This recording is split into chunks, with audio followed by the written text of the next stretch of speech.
Halo Bur, selamat datang dan selamat kembali lagi nih di Orasi, obrolan seputar organisasi. Bersama aku Nisrina, Dan saya Hermanto. kita akan menemani kalian nih selama beberapa menit ke depan untuk ngobrol bareng narasumber kita yang kece banget, cantik banget, dan pastinya sangat-sangat inspiratif. Betul banget. Nah, tapi sebelum kita ngobrol nih, aku mau tanya-tanya dulu nih ke Mbak Nisrina. Mbak, sekarang Mbak Nisrina itu ikut organisasi apa ya, Mbak? Oke, kalau sekarang aku sih lagi jalanin dua organisasi ya. Yang satu itu eh, organisasi kampus, yaitu UKM Kewirausahaan Bursa, dan yang kedua aku ikut organisasi di luar kampus, yaitu Genbi atau Generasi Baru Indonesia. Kalau kamu Hmm. sendiri tuh ikut apa aja nih, Tok, sekarang Nah, aku juga ikut organisasinya? organisasi bursa, Mbak. Jadi kita bareng nih satu organisasi. Nah, Betul banget. betul banget. Nah, bahkan itu ikut dua organisasi sekaligus sih, Mbak ya. Nah, itu Iya. berpengaruh nggak sih sama kehidupan kuliah Mbak gitu? Bisa bagi Hmm, waktunya apa enggak? Atau ada kendala untuk perkuliahan itu ada apa enggak gitu? oke, kalau sekarang aku kan lagi semester 5 ya. Semester 5 ini mata kuliahnya itu cenderung lebih sedikit dibanding semester sebelumnya. Jadi, alhamdulillah sih masih bisa handle dua-duanya, tergantung sama time management kita dan juga niat mungkin ya. Dan alhamdulillah sampai sekarang belum ada kendala apapun. Kalau kamu sendiri nih, Tok, kan sekarang lagi ikut satu organisasi ya. Kira-kira di tahun selanjutnya bakal ikut organisasi lain gak nih? Mau nambah, kurang, atau tetap stay nih di bursa? Nah, kalau dari aku untuk sekarang sebenarnya aku punya kegiatan di luar perkuliahan nih Mbak ya.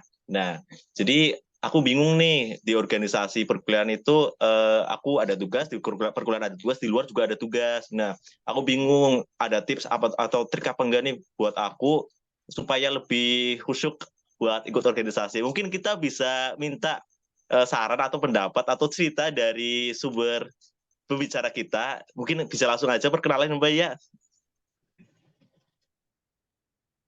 Eh, Halo Mbak Sahil, apa kabar nih Mbak sekarang? Halo, aku manggilnya langsung nama aja nih ya. Halo Nisrina, Boleh Mbak? Firmanto. Halo. Aku sehat, kalian apa kabar? Alhamdulillah nih Mbak sehat juga. Mungkin nih biar teman-teman lebih kenal lagi, biar teman-teman lebih paham lagi, Mbak Sahil bisa perkenalan diri dulu nih Mbak. Oke, thank you atas kesempatannya. Sebelumnya, kenalkan nama lengkap aku Farah Sahila Wahyuni, tapi lebih akrab dipanggil Sahil aja sebenarnya. Em, Saat ini kesibukan aku ngajar kalau teman-teman tahu, lembaga kursus ada namanya English First. Udah cukup lama juga di sana. Sebenarnya aku juga masih berstatus mahasiswa di bulan Desember tahun lalu. Oh, masih November ya. Di bulan November tahun lalu aku masih mahasiswa. Dan senang banget gitu bisa punya kesempatan buat berbagi sama teman-teman mahasiswa juga gitu. Jadi ya keingetan lagi juga masa-masa yang kemarin. Walah, berarti Mbak sekarang udah lulus sih Mbak ya. Betul, Betul sekali. lulusan. Oh iya Mbak, sekarang kita itu lagi membahas pengalaman organisasi di perkuliahan Mbak ya. Mungkin aku mau tanya nih, Mbak ada pengalaman organisasi apa aja ya Mbak di perkuliahan? Oke, aku langsung mulai nih ceritanya. Jadi, sebetulnya banyak banget organisasi yang aku ikutin semasa kuliah, yang nggak cuma dari kampus saja, tapi dari luar kampus juga gitu. Kalau yang terikat di kampus, itu aku pernah jadi kepala departemen di himpunan mahasiswa jurusan, terus pernah ikut UKM juga di sana. Mungkin jatuhnya belum UKM ya, masih di bawah UKM statusnya, tapi fokus di bidang riset dan kepenulisan, namanya Fatahillah Researcher for Science and Humanity atau FRESH. Terus pernah juga ikut LDK kampus, terus pernah juga ikutan organisasi ekstra kampus, pernah jadi, bahkan sampai sekarang masih di World Cleanup Day Banten. Itu fokusnya di bidang clean up dan isu-isu lingkungan gitu. Terus juga dikejar mimpi Bekasi, banyak ya. Sama pernah juga masih statusnya masih aktif juga sebenarnya sebagai milenial alumni dari Millennial Reformis Jakarta. Itu fokusnya lebih ke women empowerment dan gender equality. Gitu. Wow, keren-keren banget ya organisasinya Mbak dan kegiatannya nih selama kuliah sampai sekarang. Nah, kira-kira ya Mbak, dari sebanyak pengalaman Mbak itu, apa sih Mbak motivasi terbesar Mbak untuk mengikuti organisasi tersebut gitu? Apa ya? Sebenarnya aku sendiri dari SMA juga udah sering ikut kegiatan. Sebenarnya aku ikutan jadi bagian OSIS, terus ikut ekskul-ekskul juga. Jadi begitu kuliah, kok rasanya sepi aja gitu nih. Kalau misalkan kita kuliah, ya kuliah aja gitu. Sayang waktunya kan. Dan apalagi di saat kita kuliah itu nggak kayak kita SMA, kayak kita ditodongin ada kegiatan ini yang bisa kalian ikutin gitu. Kalau di kuliah kan nggak gitu ya, kita harus cari tahu sendiri nih ada apa aja gitu dan kita bisa ikut apa aja gitu. Itu semua atas kemauan kita gitu intinya. Jadi motivasi aku ikut organisasi sebetulnya lebih ke karena pengen cari kesibukan aja gitu. Dan aku nggak ada awal-awal ikut tuh kayak nggak ada pengen ada pengalaman ini, pengen mencapai ini, pengen memperluas ini dan lain sebagainya. Iseng modalnya tuh modal karena pengen tahu aja lingkungan kampus, organisasi kampus tuh kayak gimana dan pengen ada kegiatan aja karena uh, rasanya sayang aja gitu waktu kampus buat dipakai kuliah aja gitu. Padahal banyak banget yang bisa kita eksplor kan. Betul. Oh gitu. Oh jadi itu motivasi-motivasi Mbak ya Mbak ya.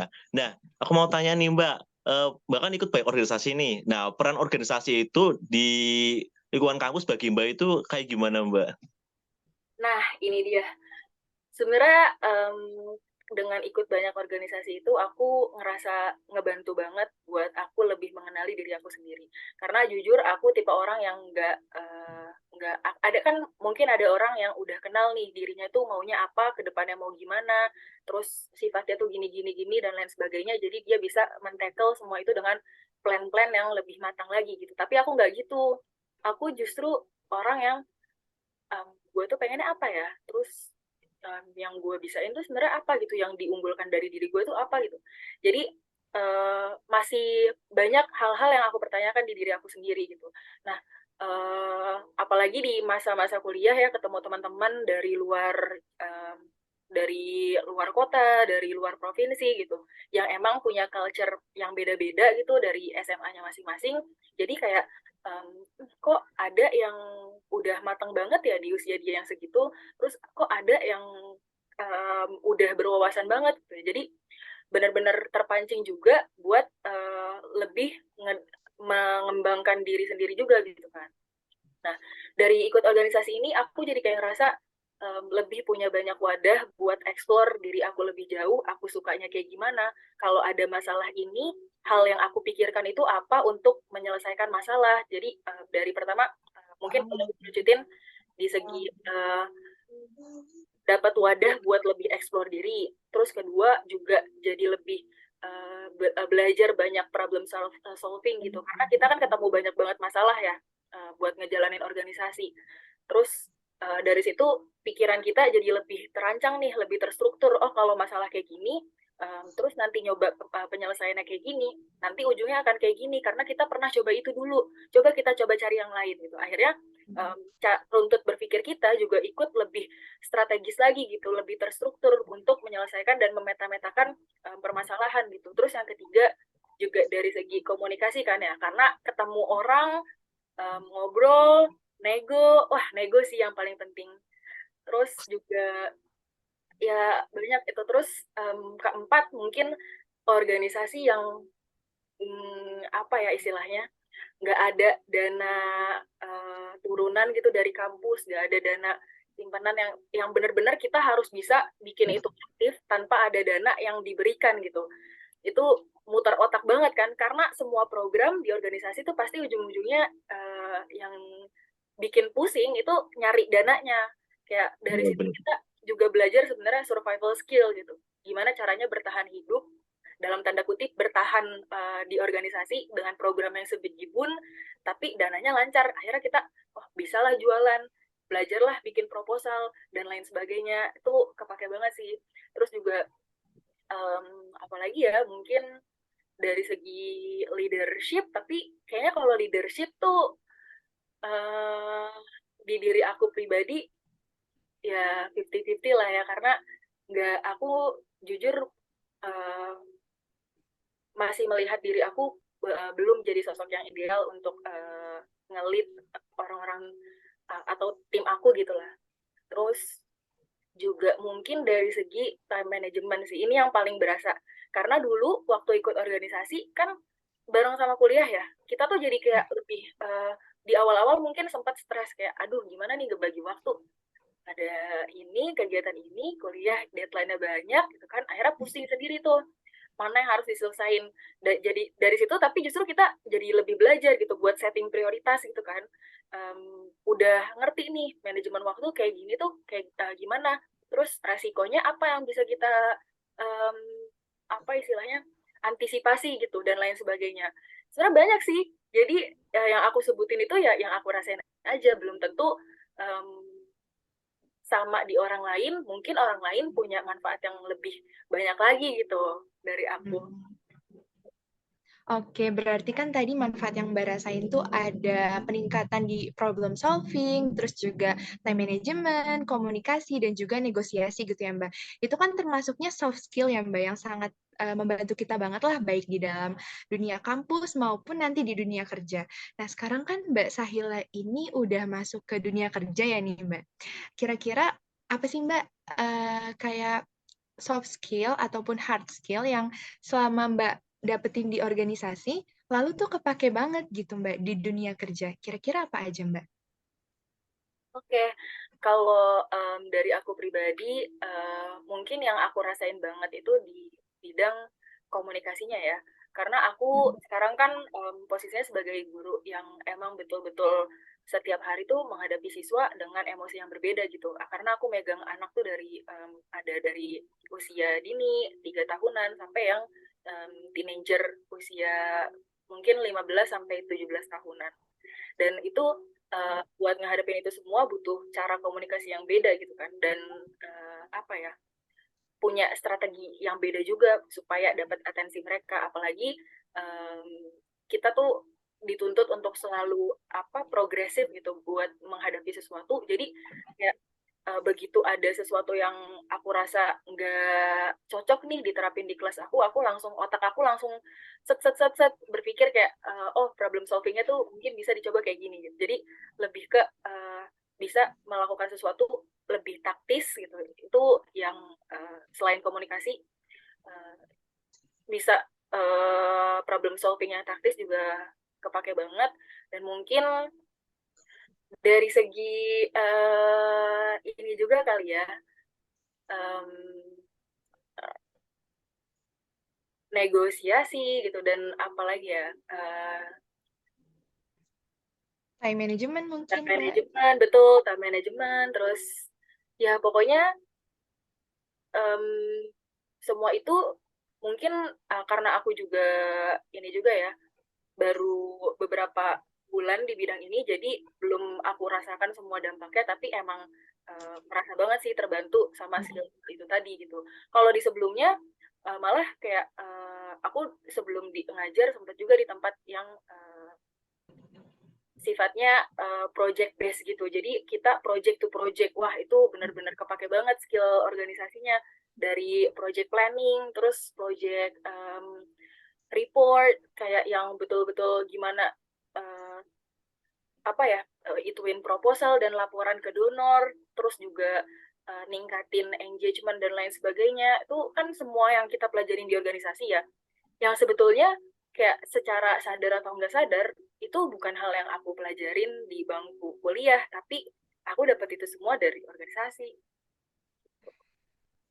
Oh, Keren jadi banget. intinya biar aku simpulin itu intinya organisasi itu sangat berpengaruh buat nanti di dunia kerja ya Mbak ya. Betul. Nah, aku mau share sedikit nih Mbak keadaan di kampus sekarang ini nih. Nah, di kampus ini di angkatanku, angkatan setelah atau sebelumku itu minat mereka buat ikut organisasi itu kayak berkurang loh Mbak gitu. Nah, ada tips sama saran nggak sih buat para mahasiswa nih, buat teman-teman kita untuk tahu atau supaya mereka tuh tahu motivasi dan minat mereka di organisasi gitu, Mbak. Dari Mbak ada saran atau tips nggak nih? Oke, apa ya? Mungkin tips dari aku sebagai mahasiswa harus bisa lebih terbuka lagi sama semua informasi. Kalian jangan mau diem aja, tapi gali sebanyak-banyaknya informasi yang bisa kalian cari. Rajin-rajin googling, rajin-rajin update apa yang sekiranya tuh emang kalian butuhkan gitu. Karena di era yang sekarang ini nih, kita berasa banget ya digitalisasi itu cepat banget, dan salah satu supaya kita bisa bertahan di era yang cepat ini itu ya itu tadi, gimana bisa kita beradaptasi dengan mudah gitu dalam situasi apapun. Dan menurut aku itu salah satu skill yang akan kalian temukan ketika kalian berorganisasi gitu. Jadi rajin-rajinlah googling, tips dari aku. Dan mungkin juga kalau kalian ngerasa udah menemukan apa yang kalian senangi gitu, kalian bisa ikut organisasi yang emang kalian minati gitu, atau kalian pengen dalamin lebih lanjut. Tapi di sisi lain, ketika kalian belum tahu diri kalian itu sebetulnya kayak gimana, atau pengen cari tahu lebih banyak lah, intinya jadikanlah si organisasi ini sebagai wadah kalian gitu. Karena yang namanya dunia kerja nanti itu butuh kompetensi yang mungkin ketika kalian salah itu akan sulit diterima gitu, atau mungkin ya diterima awal-awal, cuma ya balik lagi nggak akan seluas ketika kalian di organisasi nanti gitu, ketika kalian masih di organisasi gitu. Jadi jadiin organisasi juga tempat buat kalian trial and error gitu. Kalau kalian di sini ngerasa aduh aku baru pertama kali bikin proposal, aku baru pertama kali berhubungan sama banyak orang, negoin sponsor dan lain-lain. Guys, emang pasti ada masanya kalian belum tahu apapun itu, dan lebih baik kalian ngelakuin semua kata pertama kali itu dari sekarang gitu, supaya nanti ya begitu udah dihadapkan sama dunia yang lebih cepat lagi gitu, pasarnya alias dunia kerja, itu kalian udah siap tempur lah istilahnya gitu. Apalagi ini juga ya, opportunity atau kesempatan tuh nggak datang 2 kali gitu. Artinya ya masa ini hanya akan kalian lewati saat ini juga gitu.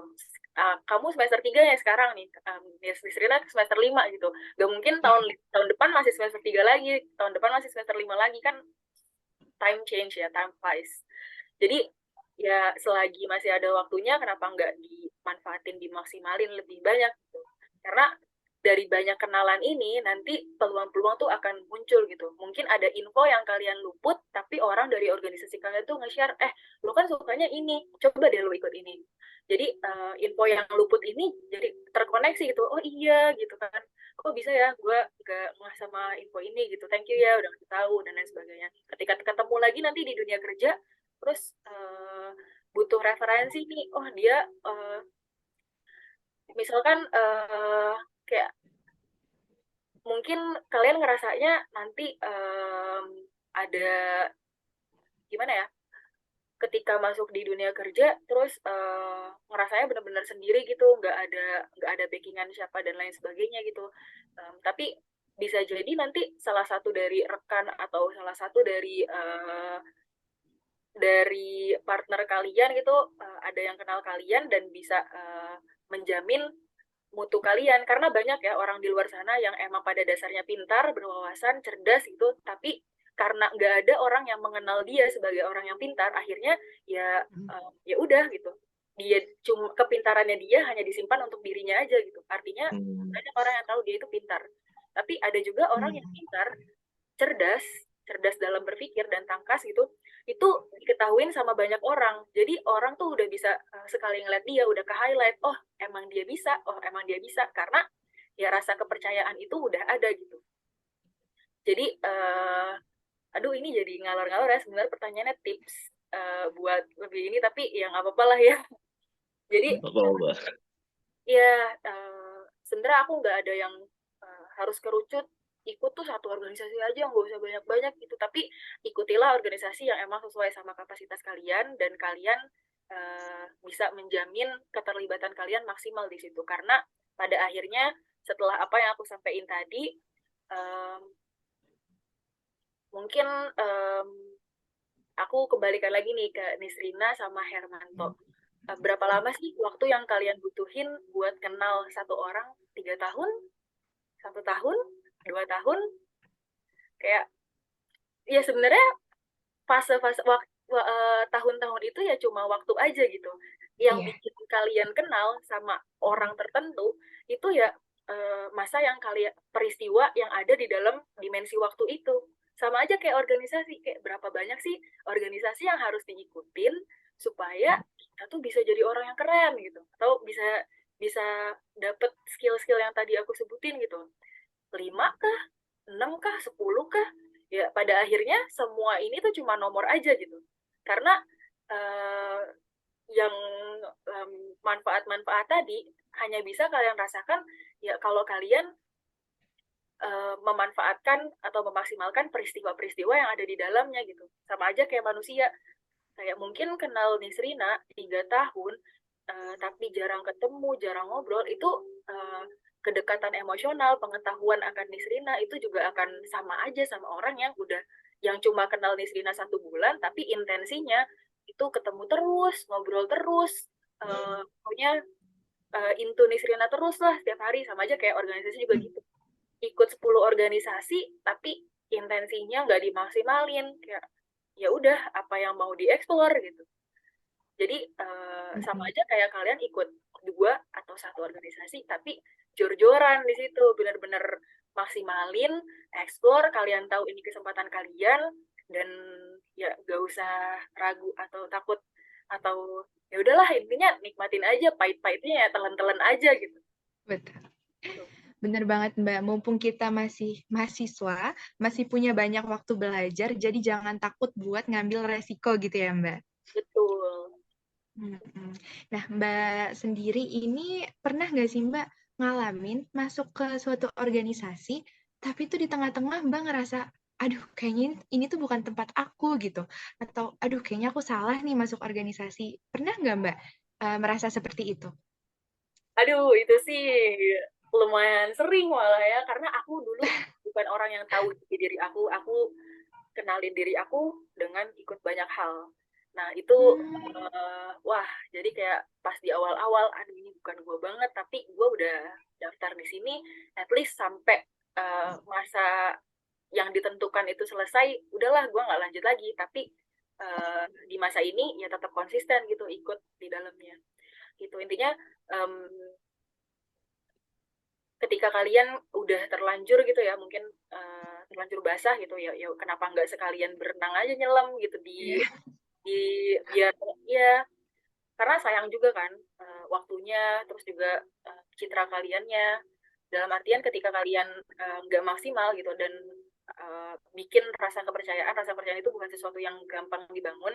Kalau kalian udah mengecewakan orang di circle itu, mungkin suatu saat kalian butuh gitu, atau suatu saat di kesempatan yang lainnya posisi kalian lagi nggak mengenakan dan dia yang bisa bantu kalian, tapi sayangnya perspektif dia ke kalian tuh udah beda gitu, udah nggak enak, itu kan sayang banget kan. Makanya kayak aku selalu berusaha buat respect apapun yang ada di depan mata, kayak aku jalanin sebisa aku. Tapi kalau aku di tengah jalan emang udah ngerasa nggak enak, ya aku simpen itu untuk nanti gitu, setelah setelah masa kepengurusan ini tuh selesai gitu. Selama masa kepengurusan ini lanjut, ya gas aja terus. betul. Jadi tetap tanggung jawab sampai akhir dan juga tetap jaga personal branding kali ya Mbak. Karena namanya personal branding dan juga kepercayaan orang itu bakal melekat di kita sampai kapanpun dan sampai di dunia kerja mungkin ya Mbak. Betul. Dan juga sebenarnya ini mindset yang selalu aku tetapin. Aku mungkin terdengarnya juga kayak agak toksik, tapi ya sesekali buat menyemangati diri juga bisalah digunakan. Kayak ketika kita membantu sesuatu, berbuat sesuatu dengan sungguh-sungguh gitu, uh, melakukan kebaikan tertentu ke orang lain, atau buat suatu dampak yang emang ternyata berbekas gitu di untuk satu atau bahkan lebih dari satu orang, itu yakinlah kalau suatu saat nanti ya mungkin bisa jadi hal inilah yang ngebuka kesempatan baik di masa depan buat kita gitu. Kan kita nggak pernah tahu ya dari mana rezeki itu datang, pintu rezeki dari mana-mana aja gitu. Dan bisa jadi ya itu buah dari apa yang udah mati-matian kita perjuangin di masa lalu. Nggak sekarang kalian capeknya mungkin baru berasa banget sekarang, kayak aduh anjir capek kuliah, organisasi, aduh apa nih gitu, ini tugas tuh masih ada yang belum dikerjain, tapi tuntutan rapat udah tuh terus-terusan ada aja gitu. Mak ya ya udah, sekarang emang masanya aja kalian bakal lagi pahit-pahitnya gitu, lagi capek-capeknya. Suatu saat nanti juga pasti ada kayak masa dimana kalian tuh ngelihat ke diri kalian, terus oh ini ya yang apa ya, yang salah satu hal yang jadi gue syukuri karena di masa lalu, di hari kemarin itu gue nggak nyerah sama ini gitu. Itu sih. Oh, oke. Jadi saat kita ikut organisasi dan ada kegiatan lain atau kesibukan lain, kita kan pasti ada kendala-kendala nih Mbak ya, kayak tadi kendala manajemen waktunya, ininya, itunya. Nah, dari Mbak ini terakhir, dari Mbak, ada cara nggak sih untuk cara efektif untuk mengatasi kendala-kendala tadi Mbak? Nah, Sebetulnya semuanya balik lagi ke time management karena ya itu tadi, ini yang bikin kita jadi terlatih buat lebih satset ngatasin sesuatu, karena emang pasti namanya juga ikut dua kegiatan di waktu yang bersamaan ya, pasti ada aja gitu yang bakal tarik-tarikan, dan apa ya, mungkin dari masing-masing pihak juga menuntut kayak kenapa lo nggak prioritasin kita, kenapa lo nggak prioritasin kita gitu. Tapi ya sebetulnya semuanya bisa terhandle kalau emang kalian tuh setting targetnya tuh dari awal udah jelas gitu, di tanggal segini itu ada ini, jadi ya udah harus aware sama ini, persiapannya tuh apa aja yang dibutuhin, tarik garis ke belakang 1 minggu apa yang perlu udah di checklist itu supaya udah tenang nih ketika ya oh misalkan hari ini tuh UAS tapi ada berapa program yang belum diituin, oke, sekali bisa disetting nih kira-kira apa yang bisa dikerjakan dari 1 minggu sebelumnya. Oh mungkin program atau persiapan belajarnya gitu. Jadi di 1 minggu sebelumnya udah di checklist nih beberapa hal yang perlu diselesain. Terus balik lagi nanti 5 hari setelahnya, apalagi nih dicatat, apalagi ya yang belum. Jadi ketahuan juga kan, karena manusia sumbernya lupa ya. Jadi perlu banget buat setting prioritas dengan timeline yang jelas gitu, artinya kayak goal ini tuh harus dicapai di tanggal segini, itu ya benar-benar harus dicatat, karena kalau nggak dicatat ya udah terlintas aja di otak gitu, nanti begitu udah deket ya, apalagi mahasiswa nih ya kayak deadlineer banget kan, aku juga ngerasain sih dulu kayak gitu, kayak bener banget. kalau nggak deadline nggak ada inspirasi kan. Cuma jadi kayak gitu, kalau aku karena aku ngerasa aku anaknya deadlineer buat tugas, jadi semua perintilan organisasi aku checklistin dulu di ya sebelum deadline tugasnya gitu. Oke, nanti ketika udah checklist, terus kalian tinggal komunikasikan ke tim kalian. Ini yang paling penting, jangan lupa kalau guys di tanggal segini gue ada UAS, gue minta tolong jangan diganggu dulu ya. Setelah itu gue bakal balik lagi, fokus lagi buat ngurusin ini gitu. Komunikasi yang paling penting, karena kadang tuh kalau nggak dikomunikasikan, ini kan mungkin kesannya, ih oh elah nih orang UAS doang sampai segitunya gitu. Tapi sebetulnya ini ada baiknya juga, karena ketika nggak dikomunikasikan, tanggung jawab itu akan dilempar ke sana sini gitu, dan mungkin akan ada salah satu anggota yang merasa terbebani, kayak kok kayaknya gue sih yang paling berat melakukan tugas-tugas ini, padahal banyak anggota dari divisi yang nganggur gitu. Nah kan tapi mungkin di sisi lain juga temannya nggak saling tahu kalau kita nggak nganggur guys, tapi gue emang lagi nggak bisa aja gitu. Dan pokoknya intinya ya semuanya balik lagi ke kompromi dari anggota tim masing-masing yang nggak akan bisa terkoneksi kalau nggak ada komunikasi yang baik gitu. Jadi ya semuanya harus bisa saling backup satu sama lain, tapi dalam artian juga kayak jangan sampai memberatkan orang lain sebagaimana kalian juga nggak mau diberatkan gitu. Itu sih paling di time management dan komunikasi. Oke. Oke, dari tadi kan kita udah sharing nih sama Mbak Sahila pengalaman organisasinya, terus juga ada kendala-kendala di organisasi dan cara Mbak Sahila ngatasinnya gimana, terus juga ada beberapa skill yang didapat dan memang berhubungan dengan dunia kerjanya Mbak Sahila juga, kayak tadi ada problem solving, komunikasi, negosiasi, time management, dan juga mungkin adaptasi ya teman-teman. Juga tadi terakhir ada tips dan trik untuk beradaptasi dan survive nih dalam dunia organisasi gitu. Bener banget. Nah, mungkin sekian pembicaraan orasi, obrolan seputar organisasi ya. Makasih banget buat pembicara kita Mbak Farah Sahila Wahyuni. Kalau mungkin Terima kita kasih bakal banyak, ketemu. Mbak. Makasih banyak. Oke, mungkin kita bakal ketemu di orasi selanjutnya. Oke, aku Hermanto. Dan aku Nisrina. Kami pamit undur diri. Wassalamualaikum warahmatullahi wabarakatuh. Selamat malam semuanya. Sampai Thank jumpa. you. Terima kasih, Oke, Mbak. makasih Mbak.